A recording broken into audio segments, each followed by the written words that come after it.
Hello dears, welcome back to our YouTube channel. അപ്പം കുറേ videos ചെയ്തിട്ട് അപ്പം ഞാൻ റീൽ ചെയ്യുമ്പോഴായാലും എൻ്റെ കമൻറ്റ് ബോക്സിലായാലും പിന്നെ എനിക്ക് ഡയറക്റ്റ് മെസ്സേജ് വന്നിട്ടുണ്ടായിരുന്നു, ഡെലിവറി സ്റ്റോർ ചെയ്യുമോ എന്ന് പറഞ്ഞിട്ടുണ്ട്. അങ്ങനെ ഇപ്പം 2 മന്തായി, എന്നിട്ട് ഞാൻ ചെയ്യണ്ട എന്ന് വിചാരിച്ചതാണ്. അപ്പം എനിക്ക് കുറേ കമൻറ്റ്സ് വരുന്നുണ്ട്. അപ്പോൾ എനിക്ക് നേരിട്ട് എല്ലായിടത്തും പറയാൻ പറ്റില്ലല്ലോ, അതുകൊണ്ട് ഞാൻ വിചാരിച്ചത് വ്ളോഗായിട്ട് ചെയ്യാമെന്ന്. അങ്ങനെ നമുക്ക് ഡെലിവറി സ്റ്റോറി ചെയ്യാം. അപ്പം നമുക്ക് വ്ളോഗ് സ്റ്റാർട്ട് ചെയ്യാം. അപ്പം ഏപ്രിൽ 19 ഞാൻ ഹോസ്പിറ്റലിൽ പോകുന്നത്. എനിക്ക് ബേബിക്ക് അനക്കമില്ലാണ്ടാണ്. അപ്പം ഒരു ഏപ്രിൽ 19 ഞാൻ ഉറക്കമൊക്കെ എണീച്ചിട്ട് ഫുഡൊക്കെ കഴിക്കുമ്പോൾ ബേബി മൂവ്മെൻറ്റ് എനിക്ക് കിട്ടും. ബേബിയുടെ മൂവ്മെൻറ്റ് എനിക്ക് കിട്ടുമായിരുന്നു. പക്ഷേ 19 എനിക്ക് ബേബിയുടെ മൂവ്മെൻറ്റ് കിട്ടാതെ വന്ന്. അപ്പം ഞാൻ നോക്കി ബേബി ഉറക്കമാണെന്ന് വിചാരിച്ചു. കുറച്ച് നേരം ഞാൻ വെയിറ്റൊക്കെ ചെയ്തു. എന്നിട്ടും ഒരു 4 മണി വരെ ഒന്നും ബേബി അനങ്ങുന്നില്ല. അങ്ങനെ ഞാൻ എന്തോ ചെയ്തു, ഉമ്മയുടെ പറഞ്ഞു, ഉമ്മ ബേബി ഇങ്ങനെ അനങ്ങുന്നില്ല എന്ന് പറഞ്ഞപ്പോൾ ഉമ്മ പറഞ്ഞു, നീ ഇപ്പോൾ കുളിച്ചിട്ട് വന്നിട്ട് കുറച്ച് ചൂടുവെള്ളമൊക്കെ കുടിച്ച് നോക്ക്, എന്നിട്ട് അപ്പം നമുക്ക് നോക്കിയിട്ട് നമുക്ക് എന്താണെന്ന് വെച്ചാൽ ഹോസ്പിറ്റലിൽ പോകാമെന്ന് വിചാരിച്ചു. അങ്ങനെ ഞാൻ കുളിച്ചിട്ട് വന്നു. എന്നിട്ട് ഞാൻ കട്ടൻ ചായ കുടിച്ചു നോക്കി, പിന്നെ കുറച്ച് നടന്ന് നോക്കി, പിന്നെ കുറച്ച് സ്റ്റെപ്പ് കയറി നോക്കി. എന്നിട്ടൊന്നും ബേബിയുടെ അനക്കം കിട്ടുന്നില്ലായിരുന്നു. പിന്നെ ഞാൻ ഇത് നടന്നിട്ട് വന്നത് കുറച്ച് നേരം ഇരുന്നപ്പം ഒരു അനക്കം കിട്ടി എനിക്ക്. അപ്പോൾ ഞാൻ പറയുമ്പോൾ ബേബി അനങ്ങി. അപ്പോൾ എനിക്ക് കുറച്ച് സമാധാനമായി. അങ്ങനെ ഞാൻ ഇങ്ങനെ പോവാതിരുന്നിട്ട് പിന്നും എനിക്ക് അനക്കം കിട്ടാതെയായി. അങ്ങനെ ഞാൻ പറഞ്ഞു, ഉമ്മയെടുത്ത് പറഞ്ഞു, ഉമ്മ പിന്നും ഇതുപോലെ തന്നെ അനക്കം കിട്ടുന്നില്ല എന്ന് പറഞ്ഞപ്പം ഉമ്മ പറഞ്ഞു, വാ എന്നാൽ നമുക്ക് ഹോസ്പിറ്റലിൽ പോവാം. അപ്പോൾ എനിക്ക് ഡേറ്റ് പറഞ്ഞത് മെയ് 5 അപ്പം ഇനിയും ഡേറ്റ് കിടപ്പുണ്ടല്ലോ. എനിക്ക് ലാസ്റ്റ് സ്കാൻ കഴിഞ്ഞു. പക്ഷേ ലാസ്റ്റ് സ്കാൻ കഴിഞ്ഞു. അപ്പം ലാസ്റ്റ് സ്കാനൊക്കെ കഴിഞ്ഞിട്ടുണ്ടായിരുന്നു. അപ്പം പിന്നെ ഗ്ലൂക്കോസ് ടെസ്റ്റ് ചെയ്യാൻ വേണ്ടി ഡേറ്റ് ഇട്ട് തന്നിട്ടുണ്ടായിരുന്നു. പക്ഷേ ആ ടൈമിൽ അത് ഒരു ഏപ്രിൽ ലാസ്റ്റ് എന്തോ ആയിരുന്നു എനിക്ക് ഡേറ്റ് ഇട്ട് തന്നത്. അപ്പോൾ അതൊന്നും ചെയ്യേണ്ട വന്നില്ല. അതിന് മുന്നായിട്ട് തന്നെ ബേബിയുടെ അനക്കം ഇല്ലാണ്ട് വന്നു. ഞങ്ങൾ ഹോസ്പിറ്റലിൽ എത്തിയപ്പം പറഞ്ഞ് സ്കാൻ ചെയ്യാൻ പറഞ്ഞു. അപ്പം ഒരു രാത്രി 7-8 മണിയായി കാണും, 19 രാത്രി. അപ്പം സ്കാനൊക്കെ ചെയ്തപ്പം എന്തോ ബേബി കുഴപ്പമില്ല, മൂവ്മെൻറ്റൊക്കെ അതിലുണ്ടെന്ന് അറിഞ്ഞു. പക്ഷെ എനിക്ക് കിട്ടുന്നില്ലായിരുന്നു. അങ്ങനെ ഞാൻ ലേബർ റൂമിൽ പോയി. അപ്പോൾ അവർ NST എടുത്ത് നോക്കി. എന്നിട്ടും എനിക്ക് അനക്കം വലിയ രീതിയിൽ കിട്ടുന്നില്ല. അപ്പം ഞാൻ ഹോസ്പിറ്റലിലാണെന്ന് അറിഞ്ഞപ്പം തന്നെ ഇക്കാടെ ഉമ്മ അവിടെ നിന്ന് വന്നിട്ടുണ്ടായിരുന്നു. അപ്പം അവർ സ്കാൻ റിപ്പോർട്ട് വെച്ച് നോക്കിയപ്പം എനിക്ക് ഡേറ്റ് ആയിട്ടില്ല. അപ്പം ഞാൻ നോക്കിയപ്പോൾ എനിക്കപ്പം 37 ആഴ്ച കഴിഞ്ഞ് 38ാമത്തെ ആഴ്ച തുടങ്ങുവാണ്. 4 ഡേയ്സ് എന്തോ ആയി. പക്ഷേ സ്കാനിങ് റിപ്പോർട്ടിൽ 36 കിടക്കുന്നു. അപ്പം ഡോക്ടർ പറഞ്ഞു ഇനിയും ഡേറ്റ് ഉണ്ട് എന്ന് പറഞ്ഞ് എന്നെ ഡിസ്ചാർജ് ചെയ്യാൻ നിന്ന്. അപ്പം ഞാൻ പറഞ്ഞു എനിക്ക് 37 ആഴ്ചയാണ് ആവേണ്ടത്. 37 ആഴ്ച കഴിഞ്ഞ് 38ാമത്തെ ആഴ്ച സ്റ്റാർട്ട് ചെയ്തെന്ന് പറഞ്ഞു. അപ്പോൾ അവർ ഇങ്ങനെ കാൽക്കുലേറ്റൊക്കെ ചെയ്ത് നോക്കിയപ്പോൾ അവർക്കും 38 ആഴ്ചയാണ് ആയത്. അപ്പം എൻ്റെ അടുത്ത് ഡോക്ടർ പറഞ്ഞു എന്നാൽ നമുക്ക് അഡ്മിറ്റ് ആവാം, പോണ്ട എന്ന് പറഞ്ഞു. അങ്ങനെ എന്നെ അവിടെ അഡ്മിറ്റ് ചെയ്തിട്ട് എനിക്ക് എന്തോ കത്തീറ്റർ ക്യാനിലേക്ക് ഇട്ടിട്ട് എന്നെ റൂമിലേക്ക് ഷിഫ്റ്റ് ചെയ്തു. അപ്പം എനിക്ക് ക്യാനിലേക്ക് ഇട്ടിട്ട് റൂമിലേക്ക് ഷിഫ്റ്റ് ചെയ്തു. എന്നിട്ട് എൻ്റെ അടുത്ത് പറഞ്ഞു പിറ്റേ ദിവസം 20 രാവിലെ ലേബർ റൂമിലേക്ക് വരണമെന്ന് പറഞ്ഞു. ലൈറ്റായിട്ട് ഫുഡൊക്കെ കഴിച്ചിട്ട് ബ്രെഡും ഒരു ടീയൊക്കെ കുടിച്ചിട്ട് മോർണിംഗ് വരണമെന്ന് പറഞ്ഞിട്ടുണ്ടായിരുന്നു. അങ്ങനെ ഞങ്ങളൊരു 5 മണിയൊക്കെ ആയപ്പം പോയി. 5 മണിക്കൊക്കെ പോയി. അപ്പോഴും എന്നെ NST എടുത്ത് നോക്കിയപ്പോൾ എനിക്ക് വലിയ അനക്കം ഇല്ല. എനിക്ക് ക്യാനിലേക്ക് ഇട്ടിട്ട് എന്നെ റൂമിലേക്ക് ഷിഫ്റ്റ് ചെയ്തു. അപ്പം ഞങ്ങൾക്ക് റൂം കിട്ടിയിട്ടില്ലായിരുന്നു. ഒരു 19 നൈറ്റ് നമ്മൾ വാർഡിലാണ് കിടന്നത്, റൂം കിട്ടിയിട്ടില്ലായിരുന്നു. അങ്ങനെ ഞങ്ങൾ 20 രാവിലെ ലേബർ റൂമിലേക്ക് വരണമെന്ന് പറഞ്ഞിട്ടുണ്ടായിരുന്നു. ലൈറ്റായിട്ട് ഫുഡൊക്കെ കഴിച്ചിട്ട് അങ്ങനെ ഞാൻ ബ്രെഡും ടീ കുടിച്ചിട്ട് ഞാനിങ്ങ് വന്ന്. അപ്പം നമുക്ക് റൂം കിട്ടിയില്ലല്ലോ. അപ്പം വാടക ആയതുകൊണ്ട് പാത്തുവും എൻ്റെ ഇക്കായി കൂടെ ഇങ്ങ് വീട്ടിൽ വന്നിട്ട് ഇക്ക രാവിലെ വെളുപ്പിനെ 3 മണിക്ക് ആയപ്പോൾ ഇക്ക പിന്നും ഹോസ്പിറ്റലിൽ വന്ന്. അങ്ങനെ ഇക്ക വന്നതിന് ശേഷം എന്നെ ലേബർ റൂമിലേക്ക് കൊണ്ടുപോയി. അപ്പം NST ഒക്കെ നോക്കിയിട്ടൊന്നും എനിക്ക് ബേബിക്ക് അനക്കം കിട്ടുന്നില്ല. അങ്ങനെ FHR ഒക്കെ നോക്കിയപ്പം അപ്പം എനിക്ക് ഹൈ ആയി വന്നത്, ബേബിയുടെ FHR ഹൈ ആയിട്ട് വന്നു. അപ്പോൾ എനിക്കൊരു 2 മെഡിസിൻ തന്നിട്ടുണ്ടായിരുന്നു. അത് കഴിച്ചിട്ടും എനിക്ക് വലിയ പെയിനൊന്നും അപ്പം ഇല്ലായിരുന്നു. പിന്നെ കുറച്ച് കഴിഞ്ഞ് എനിക്ക് പെയിനൊന്നും അങ്ങനെ വരാത്തതുകൊണ്ട് എൻ്റെ അടുത്ത് ഡോക്ടർ പറഞ്ഞു എന്തോ അന്ന് 20-ാം തീയതി ഈവനിങ് 5 മണിയാകുമ്പോൾ പിന്നെ ലേബർ റൂമിലേക്ക് വരണമെന്ന് പറഞ്ഞ് അങ്ങനെ എന്നെ ലേബർ റൂമിൽ നിന്ന് റൂമിലേക്ക് ഷിഫ്റ്റ് ചെയ്ത്. അങ്ങനെ ഒരു 5:30 ആയപ്പോൾ ഞാൻ പിന്നും ലേബർ റൂമിലേക്ക് വന്നു. അപ്പം എൻ്റെ അടുത്ത് പറഞ്ഞു ട്യൂബ് ഇടാനെന്ന് പറഞ്ഞു. അപ്പം ഞാൻ വിചാരിച്ച് എന്തോ യൂറിൻ്റെ ട്യൂബ് വല്ല ആയിരിക്കും എന്ന് ഞാൻ വിചാരിച്ചു. പക്ഷെ അതൊന്നുമല്ലായിരുന്നു. അങ്ങനെ ഞാൻ 5:30 ആയപ്പം വലിയ രീതിയിൽ ഇപ്പം ഞാൻ ഡെലിവറി കഴിയുമെന്ന് പറഞ്ഞിട്ട് ഞാൻ വരുവാണ്. വന്നിട്ട് കുറേ നേരം അവിടെ വെയിറ്റ് ചെയ്ത്. അപ്പം എൻ്റെ അടുത്ത് 5:30 ആകുമ്പോൾ ലേബർ റൂമിലേക്ക് വരാൻ പറഞ്ഞിട്ടുണ്ടായിരുന്നു. അപ്പോൾ എന്നെ PV ഒക്കെ ചെയ്ത് നോക്കിയിട്ടും എന്തോ ഡൈലേഷൻ നടക്കുന്നില്ല, എന്തോ അത് ഞാൻ കറക്റ്റായിട്ട് ചോദിച്ചിട്ടുണ്ടായിരുന്നില്ല. അപ്പം കത്തീറ്റർ ഇടാനായിരുന്നു, ഡൈലേഷൻ നടക്കാൻ വേണ്ടി കത്തീറ്റർ ഇടാൻ വേണ്ടിയായിരുന്നു എന്നെ വിളിച്ചിട്ടുണ്ടായിരുന്നത്. അങ്ങനെ എന്തോ ആ കത്തീറ്ററിൻ്റെ പേര് പറയുമ്പോൾ അതെനിക്ക് ഓർമ്മയില്ല ഇപ്പം. അങ്ങനെ എനിക്ക് കത്തീറ്റർ ഇട്ട് നല്ല പെയിൻ ഉണ്ടായിരുന്നു. ഞാൻ ഇങ്ങനെ കരയുമായിരുന്നു. എനിക്ക് പിന്നെ അവിടുത്തെ നേഴ്സിംഗ് സ്റ്റാഫ് ആയാലും ഭയങ്കര സപ്പോർട്ടായിട്ടും നിന്നിട്ടുണ്ടായിരുന്നു. ഡോക്ടേഴ്സ് ആയാലും നല്ല സപ്പോർട്ടിങ് ഉണ്ടായിരുന്നു. എന്നിട്ടും കത്തീറ്ററൊക്കെ ഇട്ട് അത് കഴിഞ്ഞിട്ട് ഞാൻ കത്തീറ്ററൊക്കെ ഇട്ടപ്പോൾ എനിക്ക് ബ്ലീഡിങ് ആയിട്ട് ഞാൻ നടന്നു പോകുന്ന സ്ഥലത്തെല്ലാം ബ്ലീഡിങ് ആയി. അങ്ങനെ അപ്പം ഡോക്ടർ പറഞ്ഞ് ഇത് നോർമലാണെന്നാണ് അപ്പം എൻ്റെ അടുത്ത ടൈമിൽ പറഞ്ഞിട്ടുണ്ടായിരുന്നത്. ഇത് കത്തീറ്റർ തന്നെ പോകാനുള്ളതാണ്, പേടിക്കൊന്നും വേണ്ടെന്ന് പറഞ്ഞു. എന്നാലും എനിക്ക് നല്ല പെയിൻ ഉണ്ടായിരുന്നു, നല്ലതായിട്ട് കരഞ്ഞിട്ട് എന്നെ നേരെ റൂമിലേക്ക് പിന്നെ ഷിഫ്റ്റ് ചെയ്തിട്ട് പറഞ്ഞു ഇത് എപ്പം പോകുന്നു അപ്പം പിന്നെ ലേബർ റൂമിലേക്ക് വരാൻ പറഞ്ഞു. അങ്ങനെ ഞങ്ങൾ റൂമിലേക്ക് പോയിട്ടൊന്നും ലേബർ റൂമിൽ നിന്ന് ഞാൻ ഷിഫ്റ്റ് ചെയ്ത് റൂമിലേക്കാണ് പോയത്. അപ്പം നമുക്ക് റൂം കിട്ടിയിട്ടുണ്ടായിരുന്നു. പിന്നെ അപ്പം ഞാൻ പോണ സ്ഥലത്തും അപ്പോഴൊക്കെ നല്ല ബ്ലീഡിങ് ആയിട്ടുണ്ടായിരുന്നു. അപ്പം നല്ല പെയിനും വന്നു തുടങ്ങി, എനിക്ക് നല്ല പെയിനും ഉണ്ടായിരുന്നു. ഇപ്പം അങ്ങനെ ഒരു 2 മണി വെളുപ്പിന് 2 മണിയൊക്കെ ആയപ്പോൾ 2-3 മണിയൊക്കെ കാണും. ആ ടൈമൊക്കെ ആയപ്പം എനിക്ക് സഹിക്കാൻ വയ്യാത്ത വേദന. അങ്ങനെ വേദന വന്നു. കുറേ നടക്കുമ്പോഴാണ് ഇത് പോകുന്നതെന്ന് പറഞ്ഞാൽ കുറേ നടന്നിട്ടൊന്നും എനിക്കിത് പോകുന്നില്ല. പക്ഷെ ബ്ലീഡിങ് അങ്ങനെ വേദനയുണ്ട്. അങ്ങനെ ഞാൻ നേരെ ലേബർ റൂമിലേക്ക് പോയി എന്നെ എനിക്ക് കത്തീറ്റർ റിമൂവ് ചെയ്തു. ഡോക്ടേഴ്സ് തന്നെ റിമൂവ് ചെയ്തു, എനിക്ക് തന്നെ പോയിട്ടില്ലായിരുന്നു. ഡോക്ടേഴ്സൊക്കെ റിമൂവ് ചെയ്ത്. അപ്പം എനിക്ക് റിമൂവ് ചെയ്തപ്പോൾ വേദന കുറച്ച് കുറഞ്ഞു. എന്നാൽ തന്നെ നല്ലതായിട്ട് കുറഞ്ഞിട്ടുണ്ടായിരുന്നു. അങ്ങനെ പിന്നെ ഞാൻ ആ ഒരു ദിവസം മൊത്തം ലേബർ റൂമിലായിരുന്നു. ഇത് 21-ാം തീയതി 2 മണിക്ക് തന്നെ ലേബർ റൂമിലേക്ക് കയറ്റി. അങ്ങനെ വെളുപ്പിനെ അവിടെ കിടന്ന് ഞാൻ ഉറങ്ങി. വെളുപ്പിനെ 4 മണിക്ക് ആയപ്പം എൻ്റെ അടുത്ത് പറഞ്ഞു ബ്രഷൊക്കെ ചെയ്തിട്ടിരി, ബ്രെഡും ടീയും ഇപ്പോൾ കൊണ്ടുവരും, അത് കുടിച്ചിട്ട് ഇരിക്കാൻ പറഞ്ഞു. പിന്നെ കുറച്ച് നേരം കഴിഞ്ഞിട്ട് വന്നിട്ട് പറഞ്ഞു ഡോക്ടർ വന്നിട്ട് കുടിച്ചാൽ മതി എന്ന് പറഞ്ഞു. എന്നിട്ട് ഇത് ടേബിളിൽ തന്നെ വെച്ചിട്ടുണ്ടായിരുന്നു. അങ്ങനെ എന്നെ ഡോക്ടർ വന്നു, PV ചെയ്യാൻ വിളിച്ചു. PV ചെയ്തിട്ട് ഡോക്ടർ വേറെ ഡോക്ടർ എന്തോ സംസാരിക്കുന്നുണ്ടായിരുന്നു. അപ്പം ഞാൻ ഈ പെയിൻ കാണാൻ ഞാനതൊന്നും ശ്രദ്ധിക്കുന്നില്ല. അങ്ങനെ എൻ്റെ അടുത്ത് അത് കഴിഞ്ഞിട്ട് എൻ്റെ അടുത്ത് പറഞ്ഞു യൂറിൻ പാസ് ചെയ്തിട്ട് വരാൻ പറഞ്ഞു. യൂറിൻ പാസ് ചെയ്തിട്ട് ഞാൻ വന്നിട്ട് എനിക്ക് എനിമ തന്നു. അപ്പം ഞാൻ വെച്ച് ഇപ്പോൾ ഡെലിവറി ഉണ്ടാവും, അപ്പോൾ എനിക്ക് എൻ്റെ ഒരു ഇതിൽ C-സെക്ഷന് ഈ എനിമ തരേണ്ട കാര്യമില്ല എന്നാണ് ഞാൻ കരുതി വെച്ചത്. അപ്പം ഞാൻ വെച്ചത് നോർമലിന് വേണ്ടിയുള്ള എനിമയാണ് തന്നിട്ടുള്ളതെന്ന് ഞാൻ അതിന് വേണ്ടിയാണ് എനിമ തരുന്നതെന്നാണ് ഞാൻ കരുതിയത്. അപ്പോൾ എനിക്ക് എനിമ തന്നിട്ട് ഞാൻ വെളിയിലോട്ട് ഇറങ്ങി വന്നപ്പം ഡോക്ടർ ഉമ്മാടുത്തും ഇക്കാടുത്തും പിന്നെ എൻ്റെ ഫാമിലിയുടെ അടുത്ത് സംസാരിക്കുന്നത് ഞാൻ കണ്ട്. അങ്ങനെ ഞാൻ പതുക്കെ നടന്ന് അവരുടെ അടുത്ത് പോയപ്പം അവർ എൻ്റെ അടുത്ത് ഇങ്ങനെ പറഞ്ഞ്, ഞാൻ ചോദിച്ചു ഡോക്ടർ എന്തോ പറഞ്ഞെന്ന് വെച്ചാൽ പറഞ്ഞ് അത് C-സെക്ഷൻ വേണമെന്ന് പറഞ്ഞെന്ന് എൻ്റെ അടുത്ത് ഇങ്ങനെ പറഞ്ഞു. അപ്പം ഞാൻ പറഞ്ഞു ഉമ്മ എനിക്ക് C-സെക്ഷൻ വേണ്ട, എനിക്ക് നോർമൽ മതി ഉമ്മ എന്നിങ്ങനെ ഞാൻ ഉമ്മ അടുത്ത് പറയുക. അപ്പോൾ ഉമ്മ പറഞ്ഞ് ഇല്ല മോളെ ഇങ്ങനെയാണ് അവർ ഡോക്ടർ പറഞ്ഞു എന്തോ കുറച്ച് കാര്യങ്ങളൊക്കെ പറഞ്ഞു എന്ന് പറഞ്ഞു. അപ്പോൾ എൻ്റെ അടുത്ത് നേഴ്സിംഗ് സ്റ്റാഫ് വിളിച്ചിട്ട് പറഞ്ഞു അകത്ത് കയറി വരാൻ പറഞ്ഞു. ഞാൻ അകത്ത് കയറി ചെന്നിട്ട് എൻ്റെ ഡ്രസ്സൊക്കെ മാറ്റി എനിക്ക് അവിടുത്തെ സൂട്ട് തന്നു. അതൊക്കെ ഇട്ട് പിന്നെ എനിക്ക് മുടിയൊക്കെ അവർ കെട്ടിത്തന്നു.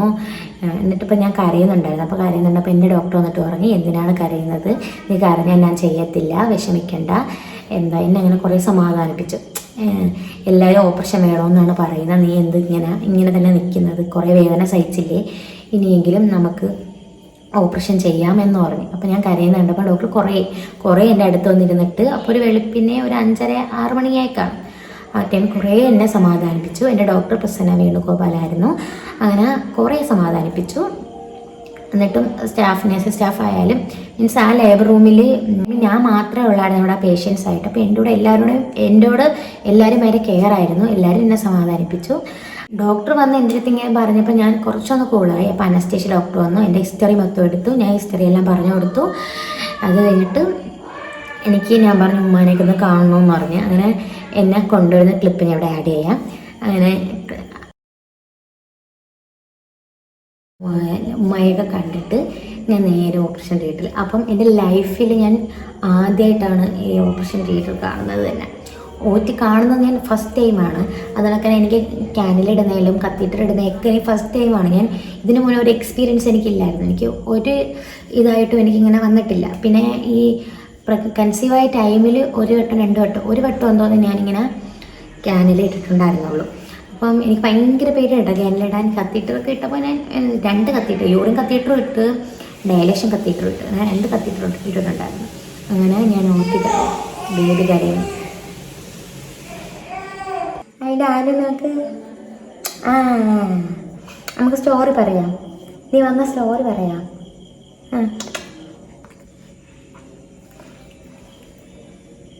അങ്ങനെ ഞാൻ OTയിൽ കയറിയിട്ട് അപ്പം എനിക്ക് എന്തോ കുറച്ച് സങ്കടം ഉണ്ടായിരുന്നു. പിന്നെ ഡോക്ടറും എല്ലാവരും സമാധാനിച്ച് ബേബി ഇപ്പം വരുമല്ലോ എന്നൊക്കെ ചിന്തിച്ചിട്ട് കുറച്ച് ഹാപ്പിയൊക്കെ ആയി. അപ്പം ഞാൻ അനസ്തേഷ്യ ഡോക്ടർ വന്ന് എനിക്ക് അനസ്തേഷ്യൊക്കെ തന്നു. പിന്നെ ആ ടൈമിൽ എന്നോട് സംസാരിച്ചിട്ടാണ്, ഞാൻ അറിഞ്ഞൊന്നുമില്ല കേട്ടോ. ഞാൻ ഇവനെ കൊടുത്തിട്ടുണ്ട്, ബേബിനൊക്കെ കൊടുത്തു. കുറച്ച് സൗണ്ടിൻ്റെ പ്രശ്നമുണ്ട് കേട്ടോ. അങ്ങനെ OTയിൽ കയറി അനസ്തേഷ്യൊക്കെ തന്നു. അപ്പോൾ അനസ്തേഷ്യ ഡോക്ടറായാലും ഭയങ്കര ഫ്രണ്ട്ലി ആയിരുന്നു.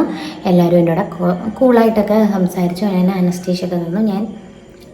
എനിക്ക് ഇവിടെ നിന്ന് ഇങ്ങോട്ട് നല്ല ഓർമ്മയൊക്കെ ഉണ്ട്. അപ്പം പക്ഷേ ഇത് ആ ഒരു ടൈമൊക്കെ ആയതുകൊണ്ടാണെന്ന് തോന്നുന്നു ഡോക്ടേഴ്സ് തമ്മിലൊന്നും സംസാരിക്കുന്നൊന്നും ഉണ്ടായിരുന്നില്ല.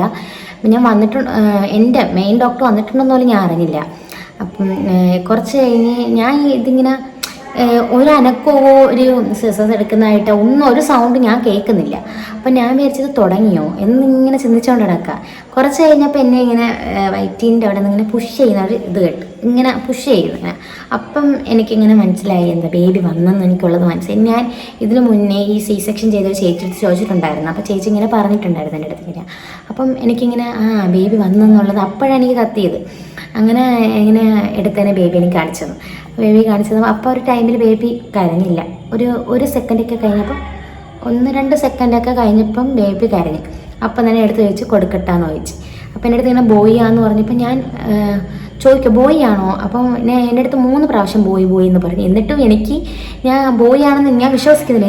ഞാൻ ബോയ് ആണെന്നുള്ളത് ഞാൻ മനസ്സിലേ വിചാരിച്ചിട്ടില്ല. അപ്പോൾ ഞാൻ 3 വട്ടം എടുത്തെടുത്ത് ചോദിച്ചു. അപ്പം എൻ്റെ അടുത്ത് പറഞ്ഞു ബോയിയാണ്. അവസാനം എടുത്ത് പറഞ്ഞു ആൺകുട്ടിയാണ് എന്നിങ്ങനെ പറഞ്ഞു. അപ്പം ഡോക്ടർ ഞാൻ എന്ത് ആൺകുട്ടിയെ വേണ്ടേന്ന് ഡോക്ടറിൻ്റെ അടുത്ത് ചോദിച്ചു. ഞാൻ പറഞ്ഞു വേണമെന്ന് പറഞ്ഞു. അപ്പം കുറച്ച് കഴിഞ്ഞ് അതൊക്കെ കഴിഞ്ഞ് അപ്പം തന്നെ എനിക്ക് കാണേണ്ടതുകൊണ്ട് ഞാൻ പിന്നും ഒരു ഇത് വെച്ചിങ്ങനെ കണ്ണിങ്ങനെ ക്ലോസ് ചെയ്ത് വെച്ചിരുന്നു. അത് കഴിഞ്ഞിട്ട് കുറച്ച് കഴിഞ്ഞപ്പം എനിക്ക് സ്റ്റിച്ചൊക്കെ ഇട്ടപ്പം കുറച്ച് ബേബി എടുത്ത് കുറച്ച് കഴിഞ്ഞപ്പോൾ എനിക്ക് ഒരു അസ്വസ്ഥത വന്നു. ഞാൻ ഇങ്ങനെ കൈയൊക്കെ ഇട്ട് ഞാൻ അവിടെ നിന്ന് എണീക്കാൻ നോക്കി. അപ്പം എൻ്റെ ഡോക്ടർ പറഞ്ഞു ഇപ്പോൾ കഴിയും നീ സമാധാനമായിട്ട് കിടക്കുന്നു പറഞ്ഞു. എന്നിട്ട് ഞാൻ പിന്നും ഇങ്ങനെ ഒന്ന് കുറച്ച് പിടച്ച്, വേദന കാണാൻ പിടച്ചില്ലെങ്കിൽ ഒരു വെപ്രാളം കണക്ക് വന്നു. എന്നിട്ട് കുറച്ച് കഴിഞ്ഞപ്പോൾ എന്നെ അവിടുന്ന് എല്ലാം കഴിഞ്ഞു. അത് കഴിഞ്ഞിട്ട് എന്നെ ഐസിയിലേക്ക് കൊണ്ടുപോയി. ഐസിലേക്ക് പക്ഷേ എന്നെ കൊണ്ടുപോയപ്പം എൻ്റെ ഫേസൊക്കെ ഇത്രയായി നീരായി. അതിന് മുന്നേ കരഞ്ഞ് ആ ഒരു നീരാണ്. അല്ലെങ്കിൽ വല്ല പെയിൻ അറിയുന്നില്ലല്ലോ നമുക്ക് സെക്ഷൻ ആ ടൈമിലൊന്നും. എന്നെ വന്ന് കണ്ടപ്പോൾ ഇങ്ങനെ ഇത്രയായി. എന്നെ ഒക്കെ വന്ന് കണ്ടു, ഉമ്മ എല്ലാവരും എന്നെ കയറി വന്ന് കണ്ടു. 1-2 പേരെ കയറ്റത്തുള്ളൂ. പക്ഷെ എൻ്റെ ഫാമിലി എല്ലാവരും വന്ന് എന്നെ കണ്ടിട്ടുണ്ടായിരുന്നു.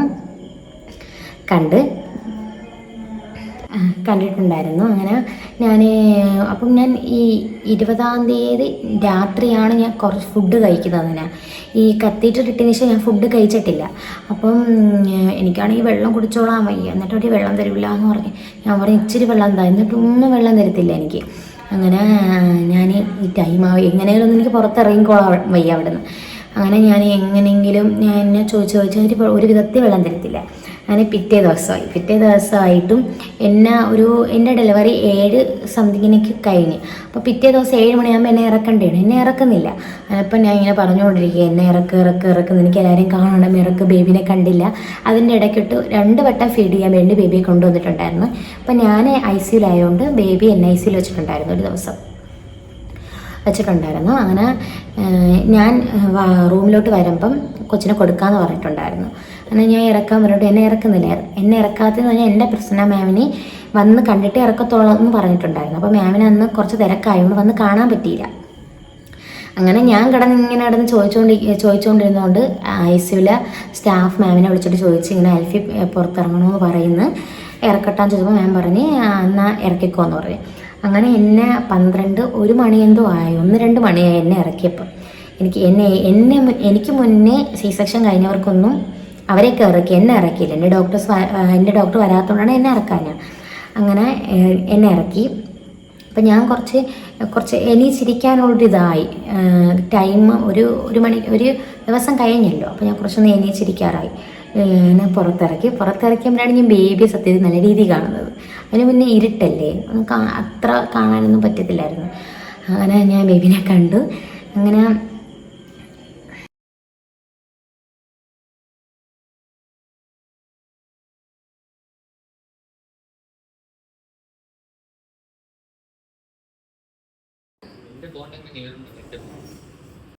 ഞാൻ ബേബിനെ കണ്ടു, എന്നെ റൂമിലേക്ക് വന്നു. അങ്ങനെ കുറച്ച് എല്ലാവർക്കും ഭയങ്കര സന്തോഷമായി. ഡോക്ടേഴ്സിനായാലും സ്റ്റാഫിനായാലും എന്നോട് ഭയങ്കര കെയർ ആയിരുന്നു. അവിടുത്തെ സർവീസ് പറയാൻ പറ്റത്തില്ല, നല്ല സർവീസായിരുന്നു. എൻ്റെ കൂടെ ഭയങ്കര കെയർ ആയിരുന്നു. എനിക്ക് പാത്തു ഒരു ചെറിയൊരു ഗിഫ്റ്റൊക്കെ കൊണ്ട് തന്നിട്ടുണ്ടായിരുന്നു.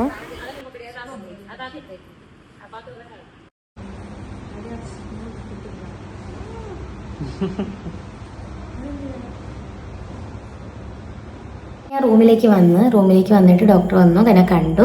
അപ്പോൾ ഡോക്ടറിൻ്റെ അടുത്ത് ചോദിച്ചു, നീ ഇറങ്ങണമെന്ന് പറഞ്ഞ് ഭയങ്കര ഇട്ട് കിടന്ന് എന്തോ എപ്പോഴാണ് പിടിച്ചല്ലോ, ഞാൻ അറിഞ്ഞതൊക്കെ. ഇപ്പം സമാധാനമായെന്ന് വെച്ച് ഡോക്ടർ വന്ന് എന്നെ കണ്ടിട്ട് പോയിട്ട് എൻ്റെ അടുത്ത് പറഞ്ഞ് ലൈറ്റായിട്ട് ഫുഡൊക്കെ കഴിച്ചാൽ മതി, കഞ്ഞിയും ജ്യൂസും അങ്ങനത്തെ ഐറ്റംസ് കഴിച്ചാൽ മതി എന്ന് പറഞ്ഞിട്ടുണ്ടായിരുന്നു. മോശം പോയതിനു ശേഷം കട്ടിയുള്ള ഫുഡ് കഴിക്കാൻ പറഞ്ഞ്. അങ്ങനെ പിറ്റേ ദിവസം എനിക്ക് മോശനൊക്കെ പോയിട്ട് പക്ഷേ എനിക്ക് സ്പൈനൽ ഹെഡേക്ക് വന്നു. സ്പൈനൽ ഹെഡേക്കാണോ C-സെക്ഷൻ ആണോ വലുതെന്ന് ചോദിച്ചാൽ ഞാൻ പറയും സ്പൈനൽ ഹെഡേക്കാണ്. എനിക്ക് നല്ല പെയിൻ ഉണ്ടായിരുന്നത്. തലവേദന എന്ന് പറയണ എന്തോ എവിടെ എനിക്ക് ഓർക്കാൻ പോലും വയ്യ. ഭയങ്കര തലവേദനയായിരുന്നു. എനിക്ക് എല്ലാവരെയും 2 പോലെ കാണാൻ തുടങ്ങി. ഇരുട്ട് പോലെ കാണാൻ പറ്റുന്നില്ല, ഇരുട്ട് പോലെ കാണാൻ തുടങ്ങി. ഭയങ്കര തലവേദനയായിരുന്നു. കടന്നാൽ വേദന മാറും, എണീച്ചിരിക്കും, നിന്നാലും ഭയങ്കര വേദന. ഫുൾ ടൈം കടന്നു കഴിഞ്ഞാൽ മാറും, പക്ഷെ ഫീഡ് ചെയ്യാനായാലും നമുക്ക് എണീക്കണമല്ലോ. അങ്ങനെ പിന്നെ ബാത്റൂമിൽ പോകാൻ എണീക്കണം, അങ്ങനെ കുറച്ച് ബുദ്ധിമുട്ടുണ്ടായിരുന്നു. അങ്ങനെ ഡോക്ടർ വന്നു, ഈ സ്പൈനൽ അനസ്തേഷ്യ ഡോക്ടർ വന്നു. എൻ്റെ അടുത്ത് ഹിസ്റ്ററി, ആ ടൈമിലുള്ള ഹിസ്റ്ററിയൊക്കെ ചോദിച്ചു. അപ്പോൾ എൻ്റെ അടുത്ത് ഇങ്ങനെ പറഞ്ഞു, ഇതിങ്ങനെ C-സെക്ഷൻ ടൈമിൽ വരുന്നതാണ്, ചിലവർക്ക് വരുന്നതാണ്, ഇപ്പം അതിനുള്ള മെഡിസിൻ എടുക്കാമെന്ന് പറഞ്ഞു. അങ്ങനെ കുറേ അതിൻ്റെ ഉള്ള മെഡിസിൻ എടുത്തു. കുറേ വെള്ളവും കോഫിയും കുടിക്കാൻ പറഞ്ഞു. കുറേ വെള്ളവും കുറേ കോഫിയും കുടിച്ചു. അപ്പം വെള്ളവും കോഫിയും കുടിക്കാൻ തന്നെ എണീച്ചിരുന്നാലേ കുടിക്കാൻ പറ്റും, എണീച്ചിരിക്കാൻ പറ്റുന്നില്ല. അവസാനം ഞാൻ കടന്നിട്ട് ഇങ്ങനെ ചരിച്ച് വെച്ചിട്ടാണ് കുടിക്കുന്നത്. അങ്ങനെ കുടിച്ചു. പിന്നെ പിറ്റേന്ന് ഒരു 5 ദിവസം കഴിഞ്ഞിട്ടാണല്ലോ ബേബിയെ നമുക്ക് ഡിസ്ചാർജ് പറയുന്നത്. ഒരു 3 ദിവസമൊക്കെ കഴിഞ്ഞപ്പം ബേബിയുടെ ബ്ലഡൊക്കെ ടെസ്റ്റ് ചെയ്തു. അപ്പം അതിൻ്റെ അത്ര ചെറിയൊരു മഞ്ഞുണ്ടായിരുന്നു. അങ്ങനെ മോനെ NICUൽ വെച്ചിട്ടുണ്ടായിരുന്നു. അപ്പം NICUലും ഫീഡ് ചെയ്യാൻ പോകണമായിരുന്നു. അപ്പം ഈ തലവേദന വെച്ചിട്ട് ഞാൻ എങ്ങനെ പോയെന്ന് വെച്ചാൽ എനിക്ക് തന്നെ അറിയില്ല. പോയി ഫീഡൊക്കെ ചെയ്തു. പിറ്റേ ദിവസം ഞാൻ വീട്ടിൽ വന്നിട്ടാണ് ആ തലവേദന തന്നെ മാറുന്നത്. അപ്പം എൻ്റെ തലവേദന അത്ര തലവേദനയാണ്. ഡോക്ടർ പറഞ്ഞു 1 ദിവസം കൂടെ കടന്നിട്ട് പോകാൻ പറഞ്ഞു. അപ്പം ഞാൻ പറഞ്ഞു വേണ്ട, കുഴപ്പമില്ല, ഞാൻ ഡിസ്ചാർജ് ചെയ്താൽ മതി എന്ന് പറഞ്ഞ്. അങ്ങനെ തന്നെ 5 ദിവസം കഴിഞ്ഞ് ഡിസ്ചാർജ് ചെയ്ത്. എന്താ പറയാനാ, എല്ലാം പെട്ടെന്ന് കഴിഞ്ഞ പോലെ. ഇതാണ് എൻ്റെ ഡെലിവറി സ്റ്റോറി. ഞാൻ എല്ലാം ചുരുക്കിയാണ് പറഞ്ഞിട്ടുള്ളത് കേട്ടോ. എല്ലാം ബോറായിട്ട് പറയുന്നത് ശരിയല്ലല്ലോ, എല്ലാം കുറച്ച് പറഞ്ഞിട്ടുണ്ട്. ഇപ്പം ഇതാണ് എൻ്റെ ഡെലിവറി സ്റ്റോറി. അപ്പം എല്ലാവരും കണ്ട് ലൈക്ക് ചെയ്യണം, ഷെയർ ചെയ്യണം, സബ്സ്ക്രൈബ് ചെയ്യണം. ബൈ.